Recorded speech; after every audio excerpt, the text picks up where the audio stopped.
নমস্কার বন্ধুরা, প্রত্যেক দিনের মতো আজকেও চলে এসেছি একটা রেসিপি নিয়ে। সেটা হলো ডুমবুর। আর ডুমবুর আমি কেটে ধুয়ে পরিষ্কার করে নিয়েছি। প্রথমে নুন হলুদ জল দিয়ে ভিজিয়ে রেখেছিলাম, আর একদম কেটে পরিষ্কার করে ধুয়ে রেখেছি। এটা আবার নুন হলুদ দিয়ে সিদ্ধ বসাবো। নুন হলুদ দিয়ে আমি সিদ্ধ বসিয়ে দিয়েছি। এটা পরিমাণ মতো জল দিয়ে একটা সিটি মারবো, হয়ে যাবে। ডুমবুরের ডালনা বানানোর জন্য যেটুকু মশলা লাগবে, আমি একটু আদা নিয়েছি, 4-5 টুকরো আদা, একটা টমেটো, 4টে কাঁচা লঙ্কা, আর আমি 1 চামচ 1.5 চামচ মতো গোটা জিরে দিয়ে দেবো। দিয়ে একসাথে পেস্ট করে নেব। তেল গরম হয়ে গেছে, 2টো শুকনো লঙ্কা, একটা তেজপাতা আর একটু সাদা জিরে ফোড়ন দিয়ে দিলাম। আমি 3খানা আলু কেটে রেখেছিলাম, একটু বড় সাইজের। তো আলুগুলো ছোটো ছোটো করে কেটে নিয়েছি, সেগুলো দিয়ে দিলাম। আলুটাকে একটু ভালো করে ভেজে নেব, কারণ ডুমবুরটা আমি সিদ্ধ করেই রেখেছি। দেখতেই পাচ্ছেন আলুগুলো ভাজা হয়ে গেছে। এখন আমি কতগুলো ছোলা সিদ্ধ করে রেখেছিলাম সেগুলো দিয়ে দেবো। ছোলাটাকে দিয়ে দিয়েছি। এখন যে একটু মশলাটা বেটে রেখেছিলাম সেই মশলাটা দিয়ে দেবো। আদা টমেটো কাঁচা লঙ্কা,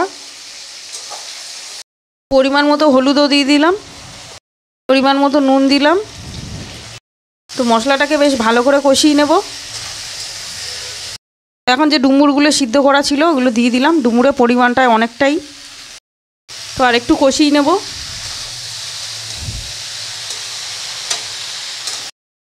তো দেখতেই পাচ্ছেন মশলাটা বেশ কষানো হয়ে গেছে, আলুগুলো সিদ্ধ হয়ে গেছে। এখন পরিমাণ মতো জল দিয়ে দেবো,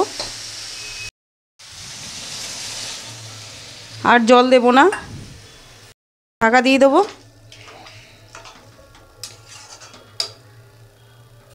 তো একটু পরিমাণ মতো চিনি দিয়ে দেবো। দেখতেই পাচ্ছেন তরকারিটা হয়ে এসছে।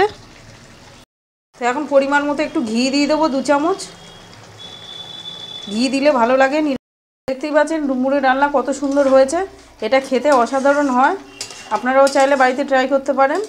এখন তো এবার নামিয়ে নেবো, হয়ে গেছে। তো লাস্ট একটু গরম মশলা দিয়ে দিলাম ওপর থেকে।